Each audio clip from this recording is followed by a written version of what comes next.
When you first lay your eyes on the Škoda RSO, it doesn't really look like a truck or even a typical military vehicle. It looks more like something that escaped from a factory where engineers were told, build something that can go anywhere and don't worry too much about how it looks. And clearly, they took that instruction very seriously. At first glance, those massive steel wheels immediately grab your attention. They don't just look unusual, they look almost excessive, like someone decided regular tires were simply not dramatic enough.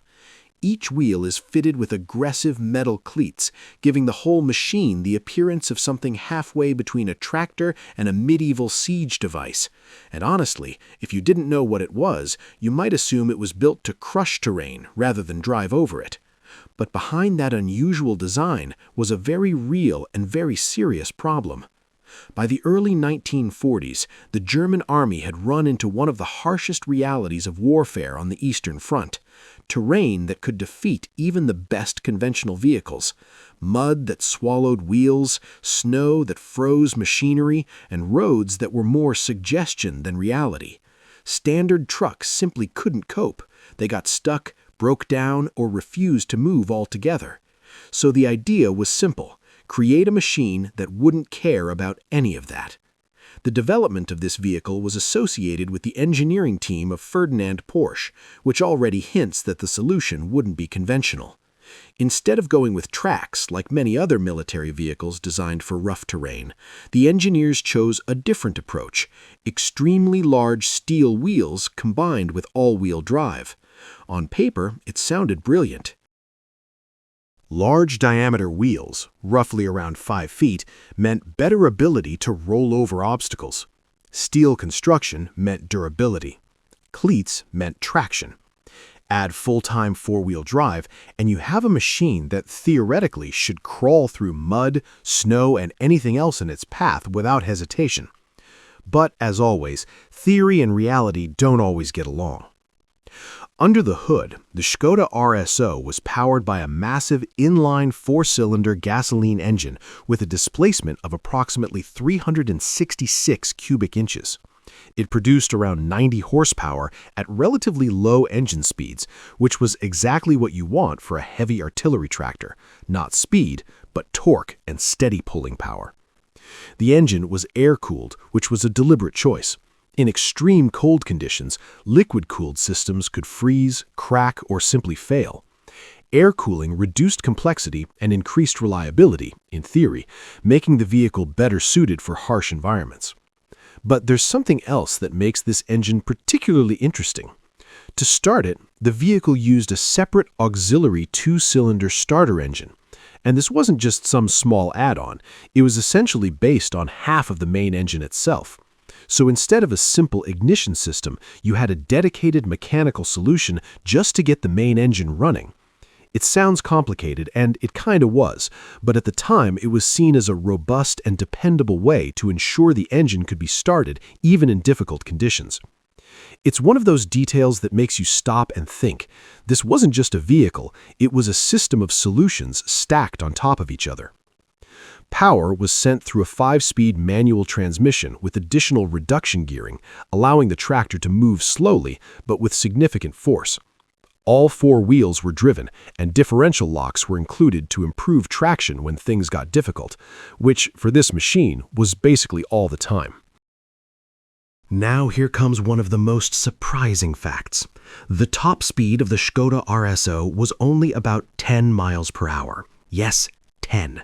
This wasn't a vehicle designed to get somewhere quickly. It was designed to eventually get there, no matter how long it took. You could probably walk faster for short distances, but you definitely couldn't pull artillery while doing it, so the RSO still had its purpose. Steering this machine was another story entirely.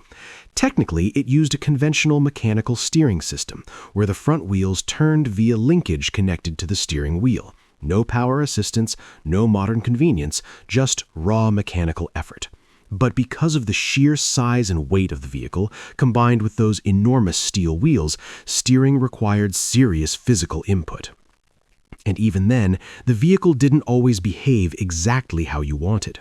On firm ground, it was manageable, but on mud or ice, things could get unpredictable very quickly. The steel wheels, despite their aggressive design, didn't always provide the kind of grip you'd expect. In some cases, the vehicle could begin to slide rather than turn, giving the driver the slightly uncomfortable feeling that the machine had its own opinion about direction. In deep mud, the situation could become even more frustrating. Despite being designed specifically for such conditions, the tractor could lose momentum and struggle to keep moving. And once something that weighs over 15,000 pounds decides to stop in the middle of mud, convincing it to move again is not exactly a simple conversation. Suspension was as rugged as everything else. Solid axles with leaf springs, front and rear. Nothing fancy, nothing delicate, just a setup designed to survive punishment. Comfort was clearly not part of the design brief. This was a working machine, and it made no attempt to hide that. Inside, things were just as utilitarian. The cab was partially made of wood with a canvas roof, offering basic protection from the elements but very little in terms of comfort. Controls were simple and functional, and the large steering wheel dominated the driving position. It wasn't a place you'd want to spend hours unless you absolutely had to, and in wartime conditions, you usually had to. But now we get to the part that really defines this vehicle, its biggest drawbacks. Despite all the clever engineering and ambitious ideas, the Škoda RSO suffered from some serious issues. The most significant of them was its extremely high fuel consumption. Under normal conditions, it could consume up to about 2.3 miles per gallon, which translates to roughly 100 liters per 100 kilometers. But off-road, in the very conditions it was designed for, consumption could skyrocket to an almost unbelievable 0.4 miles per gallon, or about 600 liters per 100 kilometers. At that point, you're not just driving a vehicle, you're actively feeding it. And in a wartime scenario where fuel logistics are already a challenge, that becomes a critical problem. Production numbers reflect this reality. Only a little over 200 units were built between 1942 and 1944. That's a very small number for a military vehicle intended to solve a large-scale problem. And interestingly, despite being designed specifically for the Eastern Front, it saw more use elsewhere. Which says a lot, because in theory, this machine was exactly what was needed. But in practice, it turned out to be too heavy, too slow, too inefficient, and not as capable in extreme conditions as expected. And yet, despite all of that, it remains fascinating. Because the Škoda RSO represents something more than just a vehicle. It represents an idea. The idea that you can solve a difficult problem by thinking differently, by rejecting conventional solutions and trying something bold. Did it work perfectly? No. Was it a failure? Not entirely. It was an experiment, and like many experiments, it didn't go exactly as planned. But without attempts like this, progress simply wouldn't happen. And honestly, that's what makes machines like this so interesting. Not their success, but their ambition. Because sometimes, the most unusual vehicles are the ones that tell the most interesting stories. If you enjoy rare, strange, and experimental machines like this one, make sure to subscribe.